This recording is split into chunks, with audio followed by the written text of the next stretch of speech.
Hello everyone, welcome to my channel class 12th math with Priya. Last class में हमने exercise 1.1 का question number 14 discuss किया था। आज की क्लास में हम डिस्कस करने वाले हैं क्वेश्चन नंबर 15। तो क्वेश्चन नंबर 15 हमारे पास ऑब्जेक्टिव क्वेश्चन है। ये हमसे कह रहा है let R be the relation in the set 1 2 3। तो हमारे पास एक सेट है जिसमें एलिमेंट्स है 1 2 and 3। इसमें रिलेशन डिफाइन किया गया है आर, वो जो कि इस तरीके से डिफाइन किया गया है जिसमें 1 2 2 2 1 1 4 4 1 3 3 3 एंड 3 2 हमारे रिलेशन में है। तो हमें करेक्ट ऑप्शन चूज करना है कि रिफ्लेक्सिव, सिमेट्रिक एंड ट्रांजिटिव है या नहीं है। तो यहाँ पे देखिए, अगर 1 है तो हमारे पास रिलेशन में 1, 1 है। 2 है तो हमारे पास रिलेशन में 2, 2 है। 3 है तो हमारे पास 3, 3 है।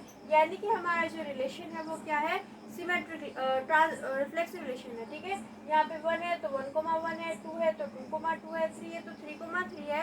मतलब ये जो है रिफ्लेक्सिव रिलेशन है। अब देखिए यहाँ पे सिमेट्रिक के लिए 1, 2 है तो उसका उल्टा हमारे पास 2, 1 हमें नहीं दिख रहा है, यानी कि ये जो है सिमेट्रिक नहीं है। तो ये रिफ्लेक्सिव तो है बट सिमेट्रिक नहीं है। ट्रांजिटिव के लिए देखिए, अगर हमारे पास 1, 2 है, फिर हमारे पास 2, 2 है, तो अगर हम 2 को ऐड कर दें तो 1, 2 हमारे रिलेशन में है। यहाँ पे अगर देखें हम तो हमारे पास 1, 3 है, फिर 1, 1 है एंड 1, 3 है। अगर हम 1 को ऐड कर दें तो 1, 3 जो है वो हमारे रिलेशन में मिल रहा है। ऐसे हर एक टर्म के लिए हमारे पास है, जैसे कि 3, 3 है, फिर उसके बाद 3, 2 है। अगर हम यहाँ पे 3 को ऐड कर दें तो 3, 2 हमारे रिलेशन में है। मतलब क्या, ये ट्रांजिटिव है। तो ये रिफ्लेक्सिव है, सिमेट्रिक नहीं है एंड ट्रांजिटिव है। तो इनमें से option number B, R is reflexive and transitive but not symmetric is the right answer, क्योंकि ये जो है रिफ्लेक्सिव है, ट्रांजिटिव है बट सिमेट्रिक नहीं है। अब हम देखेंगे कि हमारा क्वेश्चन नंबर 16 हमसे क्या कह रहा है। अब हम देखते हैं कि हमारे पास क्वेश्चन नंबर 16 क्या है। वो भी हमारे पास एक ऑब्जेक्टिव क्वेश्चन है। Let R be the relation in the set of natural numbers.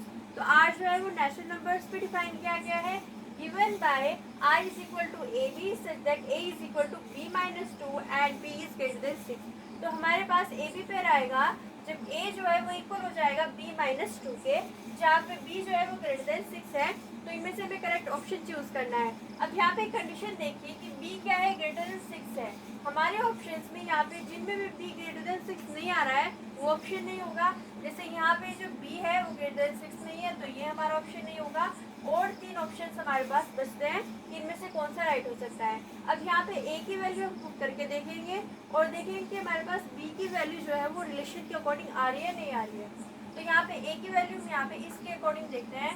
3 put की is equal to B minus 2। ठीक है, ये इधर जाएगा तो हो जाएगा पॉजिटिव, यानी कि 3 plus 2 is equal to B. ये हो जाएगा 5 is equal to B. But यहाँ पे हमें क्या गिवन है, 8 गिवन है, जो कि नहीं हो सकता। यानी कि ये भी हमारे ऑप्शन में नहीं होगा, क्योंकि हमने यहाँ पे 3 पुट किया, बी की वैल्यू क्या आ रही है 5 और यहाँ पे हमें क्या गिवन है 8, तो ये ऑप्शन नहीं है। अब यहाँ पे पुट करके देख लेते हैं 6, ए की जगह पे 6 पुट करते हैं तो 6 is equal to B minus 2। ये माइनस 2 इधर जाएगा तो हो जाएगा पॉजिटिव, तो 6 plus 2 is equal to B, यानी कि 8 इज इक्वल टू बी।